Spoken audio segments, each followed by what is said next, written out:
you're getting started with a jewelry project, one of the most important things is going to be what kind of clasp to get. That's if you're making a necklace or a bracelet. You're going to want to know what to buy, and shopping for the materials is one of the most fun parts anyway. So we're going to show you an overview of some of the clasps you might find at the store.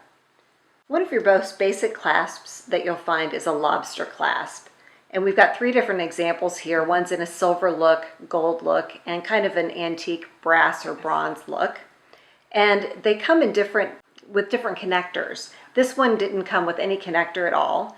This one came with a little jump ring that you can see here. So it's 2 parts. Yeah, so you'll take that apart when you go to use it. That's right. And then you would connect each end to either side of your project. Yeah. And the same is true of this one. It comes with this little end here. Frankly, we don't love this tiny little end because it's kind of hard to get your little lobster end through that tiny hole. We usually just throw that away and use a jump ring, or sometimes we'll use a piece of chain to go with a lobster, because then it makes the piece that you've made is adjustable. Yeah, so that's really nice. So this is your all-purpose lobster clasp. It's called a lobster clasp because it looks like a lobster claw. Very silly. But sometimes you want something a little prettier. If it's going to show, you might want something like a toggle clasp that I have here on my necklace. It's okay if it comes to the front because it's so pretty. So here's 2 examples of a toggle clasp. And a toggle clasp comes with 2 parts. It has a ring, and then it has usually a bar. And you slide the bar into the ring, and that's how you're going to clasp it, just like this one. And what you'll do is you'll take the 2 pieces and you'll put the ring on one end of your project and you'll put the bar on the other end. Sometimes they come connected, like these 2 have a jump ring connecting them. They're just selling it that way so they don't get lost from each other. You're going to use wire cutters and cut that temporary ring that's just holding those 2 together. You can throw that away. Exactly. And now you've got your 2 pieces. You'll attach the bar to one end of your project and the ring to the other. And we love toggle clasps, especially for necklaces, and not so much for bracelets. No, I feel like they're not secure enough for bracelets.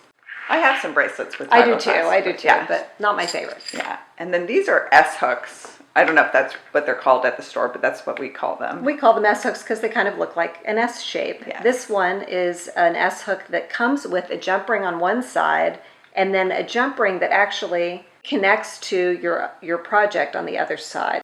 So it's 2 pieces. So you would connect this jump ring to one side of your project, and this jump ring to the other side, and then when you clasp it, that little S hook just feeds right through. And that looks very artistic. That's like a nicely made piece to show. It's beautiful. And I think that might be okay on a bracelet, but I think I would lean towards using that on a necklace. Probably. Yeah. That's a good point. And that one is a similar kind of clasp, S clasp. Another S clasp in a different finish.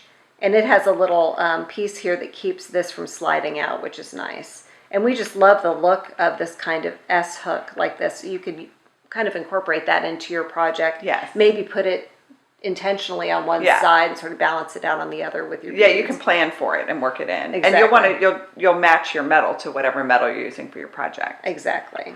And then we have box clasps.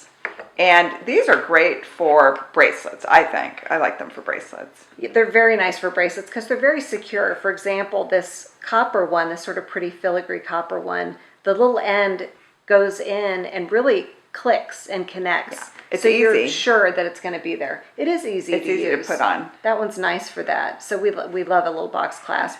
This box clasp has 2 ends on each side. And that's intentional. That's if you want to make a double strand bracelet or necklace.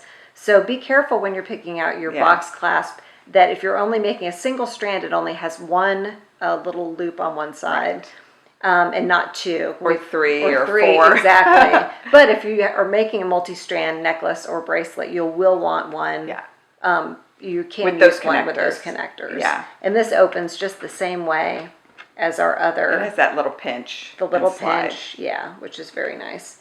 And then this is another version of a box clasp, even though it's not square. And this is one that we see a lot and actually reminds us of our childhood, frankly. This one is just a little bit hard to use, I don't even love though it's this pretty. one. You have to pinch the end to get it out. You can see I'm already struggling here. And then it's got a loop on it. So it's very secure. But if this is behind your hair, I find it really hard to use it for my own. And it's hard, I think, on a bracelet too. Oh my gosh, especially if you're putting it on yourself. I don't know how you would manage, but at any rate, this is Not one of our favorites, but worth showing you because we see it a lot. Yeah, you'll run into that. You'll see that one. And then this is one, we bought this because it's so delicate, and for doing a very delicate bracelet, we thought it was lovely. And then we realized that it's a screw clasp.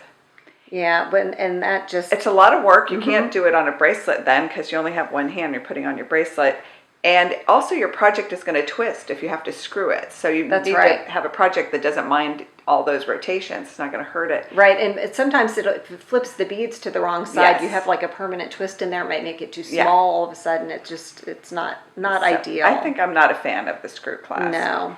However, I am a fan of the magnet clasp, and these are 3 different ones. They're trying to jump together. They always do. You can see them dancing around. We love magnet clasps because they're so easy to use. They're easy on a necklace and on a bracelet. I frankly prefer them on bracelets just because the long hair gets tangled. Oh yeah, if you try to use a magnet clasp on a necklace and you go back behind here, it'll pinch your hair. It does for me, and that's not... It doesn't feel good. Don't love that. But, I mean, if you have a pretty magnet clasp like this one, you could wear it in the front. Yeah. Or you could just, or if you have short hair. Yeah. Or choose to use them for bracelets, which is one of our main uses. Yeah. This is just a pretty one.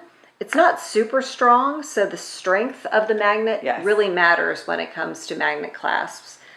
We've picked out quite a few that we thought were pretty, but they weren't strong enough to hold like heavy beads or if you just slightly catch your bracelet on something like a drawer knob, it can pull your bracelet right off if that magnet's not very strong. And if you worked hard on this and made it with nice gemstones, you're going to miss it if you lose it that way. So you really want to test this copper one, which is the smallest one here. Is also the most powerful one we have. It's super strong. You would be amazed. I wish you could feel this. It is so strong. That's a good one. So even though it's tiny, it's very strong. This is demonstrating something for us right now that I will go ahead and say, and that's that one negative thing about wearing magnet clasps on more than one project is that they will connect themselves to each other. So if you have 2 bracelets and they both have magnet clasps, or even if metal, just one is magnet and the other is just a metal one, try to wear them together and have them, move around. They're not going to move around. They're just going to glom onto each other. They want to connect just like that. So.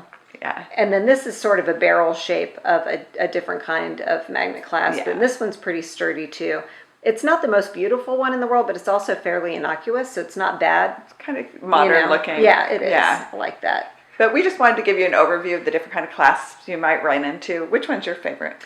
I have to think about that. I'm really attracted to this beautiful box clasp. I like that one. And this one, now that I see it again, we've had it for a little while, I think, why haven't I used that yet on a project? Oh my gosh, that would be so pretty.